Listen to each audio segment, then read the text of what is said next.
Kozhikode police കസ്റ്റഡിയിൽ നിന്ന് രക്ഷപ്പെട്ട കാപ്പ കേസ് പ്രതിപിടിയിലായി. മുഖദാർ സ്വദേശി അജ്മൽ ബിലാലിനെ മലപ്പുറം പുളിക്കലിൽ നിന്നാണ് പോലീസ് പിടികൂടിയത്. ഇന്നലെ ബീച്ച് ജനറൽ ആശുപത്രിയിൽ വൈദ്യപരിശോധനയ്ക്ക് എത്തിച്ച സമയത്തായിരുന്നു പ്രതി കടന്നുകളഞ്ഞത്.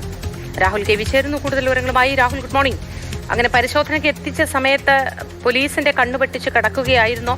ഇതെങ്ങനെയാണ് പിടികൂടാനായത്? വിശദാംശങ്ങൾ എന്താണ് രാഹുൽ?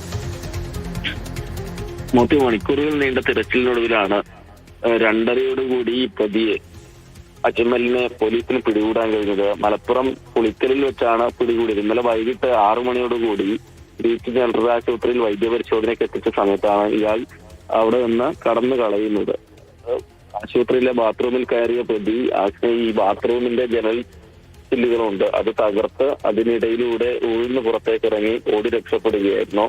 നിരവധി കേസുകളിൽ ഉൾപ്പെട്ടതുകൊണ്ടാണ് കാപ്പ ചുമത്തി നാട് കടത്തിയിരുന്നത്. ഈ കാപ്പ നിയമപ്രകാരം 1 വർഷത്തേക്ക് ജില്ലയിൽ പ്രവേശിക്കാൻ പാടില്ല എന്നുള്ള ഉത്തരവാണ് പുറപ്പെടുവിച്ചിരുന്നത്. പക്ഷെ അത് ലംഘിച്ചുകൊണ്ട് പ്രതി ചക്കൻകടവിലുള്ള വീട്ടിലേക്ക് എത്തുകയായിരുന്നു. തുടർന്ന് ചെമ്മങ്ങാട് പോലീസ് ഇയാളെ കസ്റ്റഡിയിലെടുത്ത് അതിനുശേഷം കോടതിയിൽ ഹാജരാക്കുന്നതിന് മുന്നോടിയായി വൈദ്യപരിശോധനയ്ക്ക് വേണ്ടി എത്തിച്ച സമയത്ത് അവിടെ നിന്ന് രക്ഷപ്പെടുകയാണ് ഉണ്ടായത്. നിരവധി കേസുകളിൽ പ്രതിയാണ്. 24 വയസ്സുകാരനാണ്. പക്ഷേ ഇതിനകം തന്നെ നിരവധി കേസുകളിൽ ഉൾപ്പെടുകയും ചെമ്മങ്ങാട് പോലീസ് സ്റ്റേഷൻ പരിധിയിൽ റൌഡി ലിസ്റ്റിൽ ഉൾപ്പെടുകയും ചെയ്ത ആളാണ്.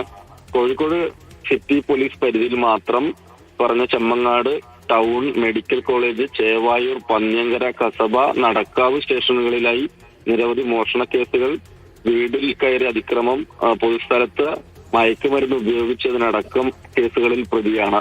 തുടർന്നാണ് കാപ്പ ചുമത്തി 1 വർഷത്തേക്ക് നാട് കടത്തിയിരുന്നത്. ഈ മലപ്പുറം പുളിക്കലിൽ വെച്ച് പിടികൂടിയതിന് പിന്നാലെ മജിസ്ട്രേറ്റിന് മുൻപിൽ ഹാജരാക്കുകയും ജയിലിൽ പാർപ്പിക്കുകയും ചെയ്തിട്ടുണ്ട്. ശരി രാഹുൽ.